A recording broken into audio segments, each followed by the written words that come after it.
So, I'm getting really sick of seeing so many people fall for these fake spiritual gurus, and I have decided to show you his profile just for an example of a fake guru, fake spiritual leader, fake spiritual master. They don't give any free advice. They use a lot of drugs, or they tell you to use a lot of drugs. They tell you how hard it is, but not how to break through or what could be easy and not easy when referring to spirituality, when referring to, well, really anything.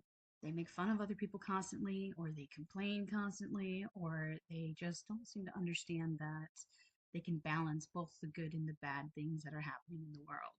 So they're either toxic positive, or they are constantly negative and not finding anything positive to talk about, or how to be like an alchemist and change your sadness into happiness. They brag about being immoral or doing anything degenerate, like having been to prison or having lots of sex, etc. That just points to them needing a lot of healing. They have trauma that they haven't worked through and they project onto people. Example of projecting onto someone, perhaps they were abused as a child and then suddenly they're calling people abusers when that person has never abused anyone in their entire life. They're projecting. They're letting their skewed narrative of the world poison what is actually happening in front of them. It's tricking them. They are mentally unwell. Just because they think it doesn't mean it's true. Also mock others' spiritual experiences without actually trying to understand further. A good example of this is someone told me they were a dragon. I'm not going to go into detail about what I actually think about this, but because that's a whole nother video. I was asking them lots of questions. I was very genuine. I wasn't mocking them. I wasn't making fun of them. And what it got down to was, okay, it doesn't really matter if you identify yourself as a dragon. What matters is that what kind of human, because this is the incarnation that you chose to be, not a dragon, you chose to be a human, what you choose to do as a human that is good for you and for others and for this world. Big red flag is if they have a God complex, if they always think they're right, if they have a lot of followers who praise them, if they get angry when someone disagrees with them. Yes, I get upset if someone disagrees with me, but I try to help them understand. Or if I realize that they don't want to understand, they just want to argue with me, then that's a different story. But if, like say this guy, Joshua Seal, when I challenge him on anything, even asking him a question, he laughs at my comment and then either completely ignores it or starts making fun of me, which is really strange, for a spiritual leader or guru who's supposedly has it all together, right? Another example is that they're fake. They have too many emotional roller coaster moments. Don't look up to somebody who is emotionally unstable. Example is certain celebrities emotionally unstable. Idolize someone who's emotionally unstable because I know humans like to idolize something, right? We like to feel connected to something. Idolize good qualities that you see in people and that you would like to have in yourself. Another sign that they are a fake spiritual leader is that they follow only one religious teaching and make fun of someone or anyone who doesn't follow what they follow or believe what they believe. Instead of being curious and wanting to learn and or understand where someone is coming from or grow themselves as a person on their own spiritual journey, they choose to mock or make fun of someone who's different, doesn't understand. I do not follow any one religion or spiritual practice. There are things that are universal and objective truths that work for everyone. One of those things is the many different forms of meditation that you can do to enhance your spiritual and psychic abilities, which are natural. Everybody has them. We're constantly manifesting and being a magnet for things in our lives based on what we think and what we feel and what we believe, our core beliefs, that is, of ourselves. Those all get mixed together and you become a magnet for whatever energy that is aligning you with. This is something that everyone is doing whether or not they realize it. Another sign that they're fake spiritual masters is that they tell people to stop meditating and they say it's pointless, or they say it's hard, don't do it. I know a better way. Stop meditating. I have a better way. Here's how. Give me $500 and I'll tell you how. Basically, be mindful, practice different forms of meditation. Another sign that they are a fake spiritual leader is that they are way too self obsessed. This guy, he literally grows his hair out like Jesus in his beard, and he has literally called himself Jesus before. I've seen it. I wish I took a screenshot and I could find it right away for you to prove my point, but just, oh my heavens. So let's get into it. Let's see.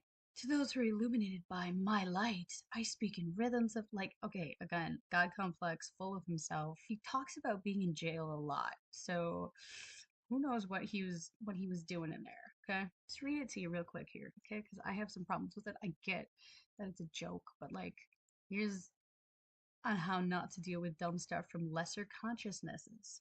All right. I remember a man who came forward after a lecture in New York and claimed that he could enter cosmic consciousness at will.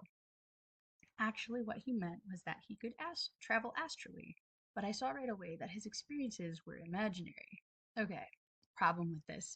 I am not appreciating that they are assuming that this person, that they don't know what they're talking about. Let's just assume that perhaps this yogi did give this person time of day and was listening to this person.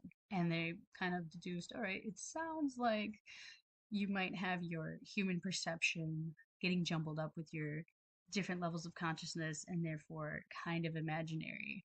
But maybe I'll listen to you, right? Okay, so that seems to be higher thinking at play here, this higher consciousness at play.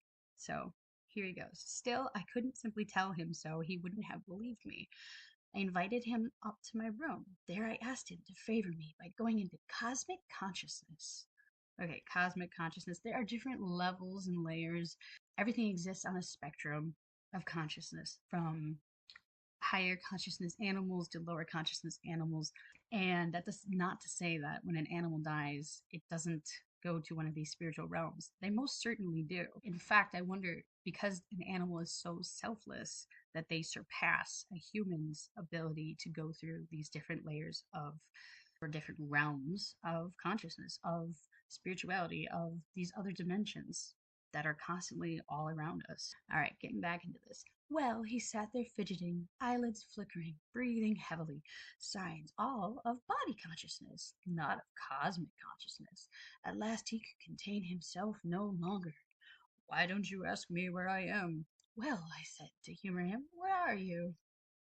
In rounded tones, as if hallooing from a distance, he replied, on top of the dome of the Taj Mahal. There must be something the matter with your dome, I remarked. I see you sitting fully right here in front of me. He was utterly taken aback. Clearly, this guy does think that he has brought himself into the Taj Mahal. I understand that this person has some mental instability.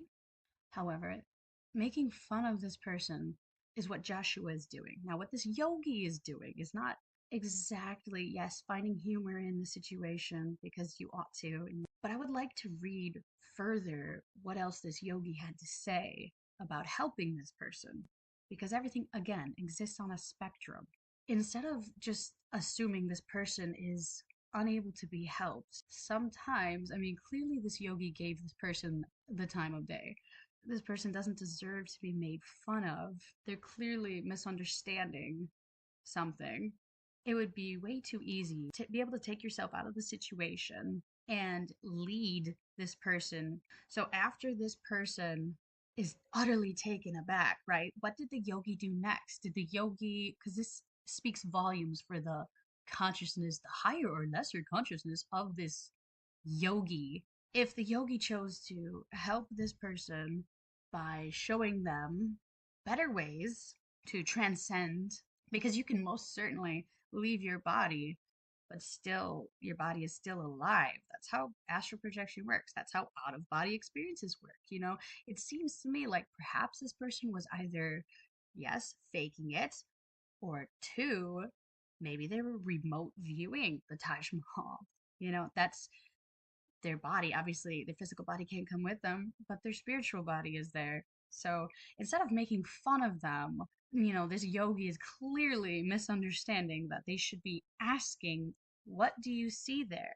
And another thing, if I was this yogi, I would want to try and remote view with this person and see if I can join them and if we can see each other's spirit. Then I would know for certain, perhaps, this guy is actually remote viewing. This is making fun of people's consciousness when clearly shows that he doesn't understand the spectrum and that people can change and that you ought to, instead of make fun of them, I see you sitting fully right here in front of me. You work with them, you lead them by example, ask them questions. So here is an example of a spiritual leader that is worth listening to. He's very calm. He has tons of free advice on how to work through things. He explains why things happen and how things happen. Listen to your intuition. You know how to do these things. As a matter of fact, his very first session with me, because he is also a healer, was free. 1 hour free. And he healed me. That was amazing. I knew how to heal myself after that. And I continued to. And he helped me realize, get in touch with yourself. You already know how to do these things. And that's also the message that I want to spread to people. Again, ooh, look what he even wrote. Feeling superior to anybody is a sign of ignorance and a barrier to true understanding and connection. Let's cultivate empathy, respect, and humility in our interactions. Remember, we all have something to learn from one another. What is something I have learned from Joshua Zeal? Be kind. I do not assume to be better than Joshua. I feel that Joshua has a lot of growing to do. So, thank you for your time. Thank you for staying curious.